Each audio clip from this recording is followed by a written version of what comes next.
it is amazing to see such a lovely work by a woman composer. Mariana Martinez had Spanish roots, as we can tell from her family name. She played a significant role in the cultural life of her native Vienna. She was originally inclined towards singing, and her teachers included Metastasio and Nicola Porpora. Poor young Joseph Haydn, who rented a tiny room in the attic of the townhouse that Mariana lived in, accompanied her singing on a harpsichord. It is also thought that 17-year-old Mozart wrote his D major keyboard concerto for Mariana to perform. Many of Martinez's manuscripts were destroyed in a fire in 1927, but it is known that she composed her first mass when she was only 16. She wrote many large-scale church works. However, when Emperor Joseph II came to the throne, he demanded the simpler style of church music. And from then on, Mariana wrote large religious compositions for special occasions only. In everyday life at court, Martinez was more famous for her instrumental compositions. She played harpsichord, clavichord, and perhaps the early hammer piano, which started coming into use around 1770. She wrote 3 keyboard sonatas, and we can hear how much her writing was influenced by possibilities and shortcomings of instruments of those times.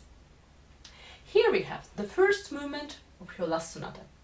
The style of it somewhat resembles sonatas by Domenico Scarlatti. It's interesting to see the progress of sonata form, which here seems to be closer to Haydn's and Mozart's, but with a less defined borderline between the development and the recap sections. Let's now take a closer look at the sections and the themes. Here's the first subject.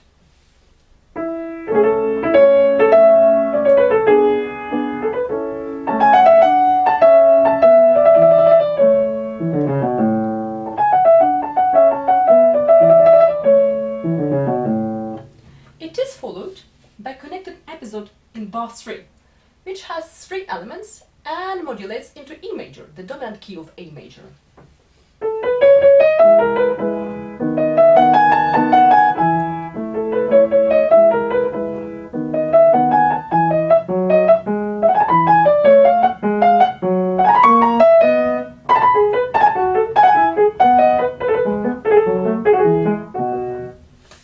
And now, in bar 7, we hear the second subject, which contains 2 elements.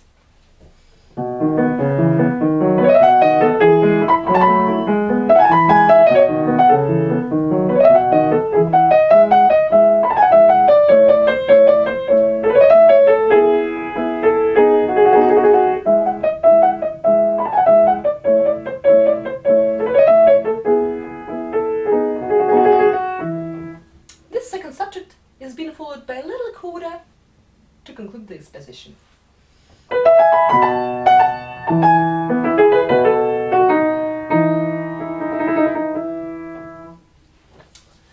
In the development section, all the subjects and elements are being elaborated. And it could be interesting for a student to identify the themes as they come along. The point where the recapitulation starts is somewhat unclear, but to me it seems to be the middle of bar 22, where the home key of A major is being established. And it's not the first subject that starts the section, but a connecting episode followed by the second subject, this time in the tonic key, in A major. Here's the point where I think that the recap comes back.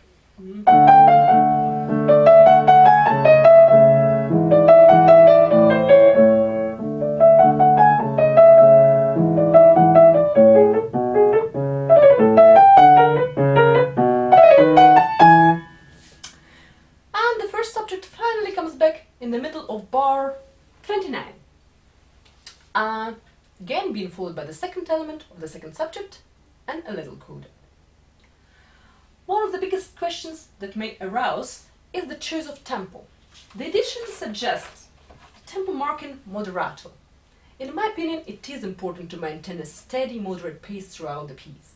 The best way to determine a comfortable tempo could be, for example, looking at the second subject, which has hemidemismic favors passages.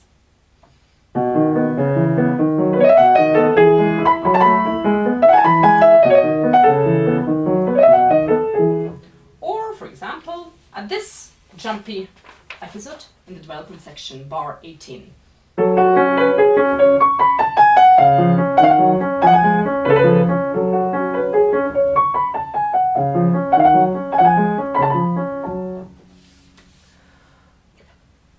don't have any interpretation suggestions of dynamics and articulation, but it seems to me it is important for each performer to make their own plan of such, to play each repeated element different and to create some contrast, as this will help the music flow.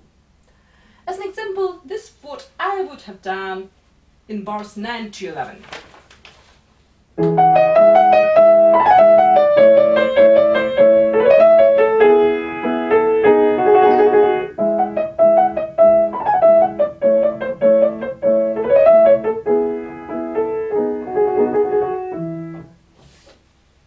I would certainly advise to use pedals throughout the piece to enhance the smoothness and the tone. However, the pedaling needs to be very sparing and ideally barely noticeable. Well, I'm wishing you the very best luck with this wonderful work by Martinez.